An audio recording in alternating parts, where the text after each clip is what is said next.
Hello friends, આજે તો હું ઇન્સ્ટન્ટ ભેળ બનાવવાની છું અને વેસ્ટમાંથી બેસ્ટ પણ બનાવવાની છું. એટલે કે બટેકાની ભાજી આજે વધી હતી તો મેં એવું વિચાર્યું કે આજે આપણે ભેળ બનાવી છે, વિડીયો શૂટ કરો છો તો મારી ચેનલને સબસ્ક્રાઈબ કરી લેજો. એટલે આવી વાનગી તમે પણ ઘરે બનાવી શકો છો ને વેસ્ટમાંથી બેસ્ટ પણ છે. તો એના માટે આપણે આટલી સામગ્રી જોઈશે. તેની બટેકાની ભાજી પણ છે, મારે વધી હતી છે અને આટલું મેં દાળ અમને લીધું છે. સેવ મમરા તો બધાના ઘરમાં હોય જ છે. તો આ રીતને આપણે ભેળ બનાવવાની છે. તો સૌપ્રથમ મોટો બાઉલ લઈ લઈશું અને એમાં આપણે મમરા એડ કરી દઈશું, સેવ મમરા, અને એમાં બારીક ચોપ કરી ડુંગળી એડ કરી દઈશું. અને હવે આપણે એમાં બારીક ચોપ કરેલા ટમેટા એડ કરી દઈશું. અને આપણે બટેકાની ભાજી જે વધી હતી એડ કરશું ને બટેકાનું શાક હોય તો પણ તમે એડ કરી શકો છો. રસ્તો થોડો કાઢીને એડ કરી દેવાનું. અને નવા ટેસ્ટ માટે આપણે એમાં પાપડ લઈ લઈશું. પાપડને મેં ભૂકો કરીને આ રીતે એડ કર્યો છે.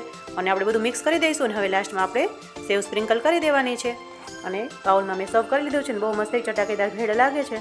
અને બે ટાઈપની બનાવી છે, ડુંગળીવાળી બનાવી છે ને કોઈને ના ભાવતી હોય તો એ રીતે પણ બનાવી છે.